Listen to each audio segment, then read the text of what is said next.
Dan banyak yang menganggap ini adalah kartu asnya Dr. Richard. Banyak yang menganggap cara ini agar bisa meraup simpati netizen kembali, agar suasana kemarin menjadi normal lagi.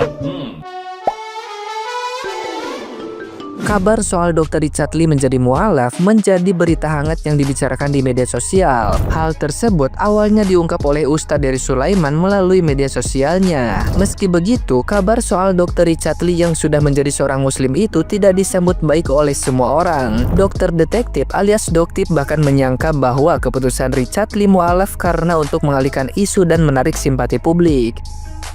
Adanya pernyataan Doktip tersebut itu membuat Ustadz Dery Sulaiman memberikan kesaksian soal keputusan Richard Lee menjadi mualaf. Ustadz Dery diduga menyentil Doktip yang menuding Richard Lee memiliki maksud terselubung di balik keputusannya menjadi mualaf. Ustadz Dery menegaskan bahwa dia tidak mengambil keuntungan apapun dari bersahabat dengan Richard Lee. Ustadz Dery juga bersaksi bagaimana dia melihat kesungguhan Richard Lee untuk mempelajari Islam.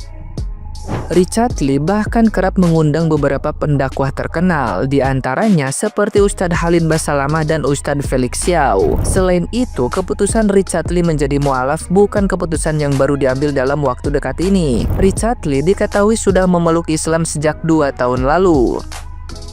Ustadz Dery memperingatkan kepada pihak-pihak yang berprasangka buruk atas keputusan mualaf Dr. Richard Lee agar berhati-hati karena harus mempertanggungjawabkan semuanya kepada Allah. Ustadz Dery juga mengatakan bahwa Richard Lee akan segera mengumumkan keislamannya itu. Assalamualaikum warahmatullahi wabarakatuh. Sahabat sekalian dirahmati Allah Subhanahu wa taala. Hidayah mutlak dalam genggaman Allah. Allah memberi hidayah kepada orang yang dikehendaki dan mencabut hidayah daripada orang yang dikehendaki.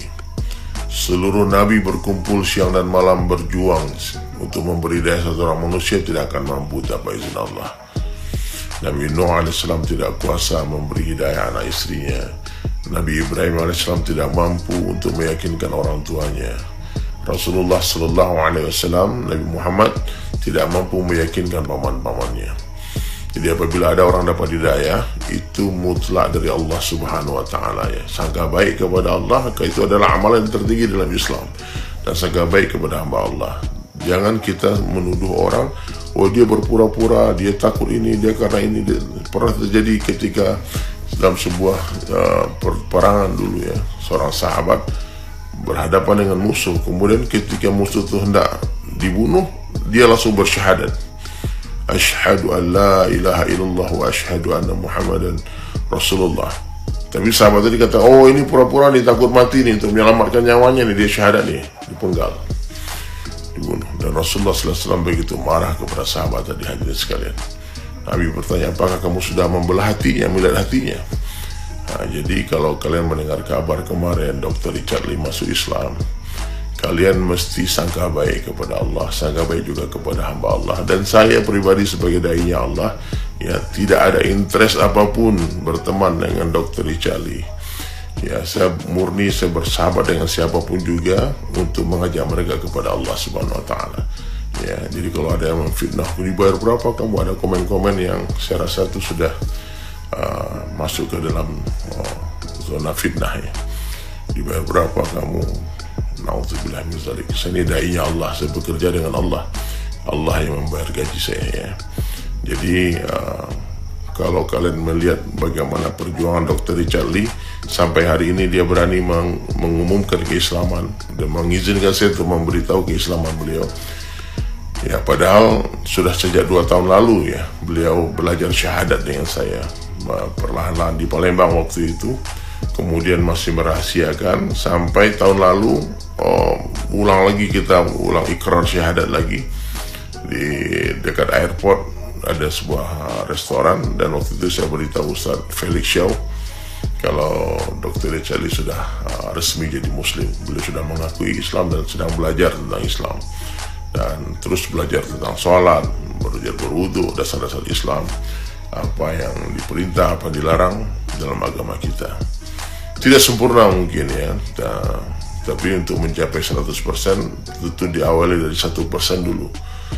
Bertahap, langkah awal dia akan menuntun langkah selanjutnya. Jadi sahabat sekalian dirahmati Allah Subhanahu wa taala, Nah, dari 2 tahun terakhir, kalau kalian tengok ya, beliau mengundang ustadz-ustadz yang luar biasa untuk belajar.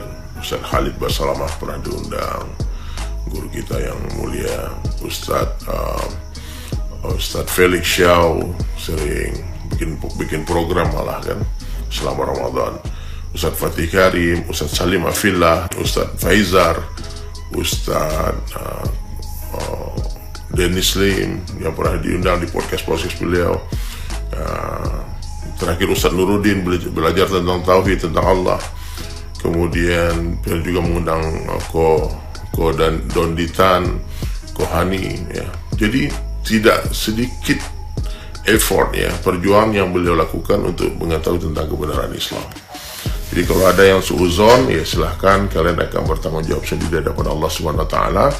Kita tunggu tanggal mainnya. Insyaallah Dr. Richard Lee akan mengumumkan sendiri keislamannya di hadapan pemerintah, di hadapan para ulama dan para saudara-saudara muslim semua. Oke.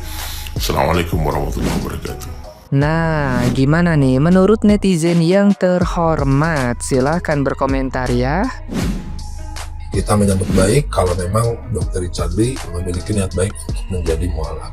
Di PT-nya Ustadz Dery Sulaiman yang meminta untuk men-take down PT-nya, dan juga meminta untuk Dery Sulaiman tidak ikut-ikut dalam penggiringan opini publik terkait masalah Dr. Richard Lee. Saya lihat Dr. Detektif cukup terpancing juga, seharusnya tidak perlu memberikan komentar seperti itu, karena kalau semakin dikomentari, hal ini akan menjadi titik balik negatif terhadap Dokter Detektif. Tolong berikan pandangan kalian di kolom komentar supaya kita sama-sama berdiskusi bagaimana cara memandang permasalahan ini dari kacamata kalian.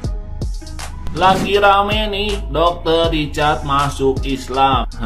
Menurut kalian itu beneran atau pura-pura? Atau karena bisnisnya lagi sepi? Atau lagi terancam? Sebagian netizen banyak yang menganggap ini adalah kartu asnya Dr. Richard atau kartu Telkomselnya Dr. Richard. Banyak yang menganggap cara ini agar bisa meraup simpati netizen kembali, agar suasana kemarin menjadi normal lagi. Apakah demikian? Bisa jadi, bisa enggak. Tapi menurut aku sebagai orang muslim, kita wajib untuk berhusnuzon. Anggap aja benar. Boleh nggak kita curiga? Boleh curiga. Tapi alangkah baiknya untuk masalah dia masuk Islam dikesampingkan dulu dengan masalah kemarin. Dan lepas dia beneran atau bohong, biar dia yang bertanggung jawab dengan yang di atas. Kalau dia bohong, kalau dia drama untuk mengakali netizen, dia bakalan mendapatkan sebab akibat yang luar biasa. Nanti dia bakalan mendapatkan sebab akibat yang negatif. Begitupun sebaliknya, kalau dia beneran masuk Islam dengan tulus, saya harap dia bisa istiqomah. Saya harap dia bisa menjadi orang yang berpengaruh positif kepada semua orang. Itulah kewajiban kita. Kewajiban kita adalah mendoakan sesama saudara kita, apalagi yang baru mualaf. Karena orang yang baru mualaf wajib kita sayangi. Gimana menurut kalian? Coba tulis pendapat kalian di kolom komentar.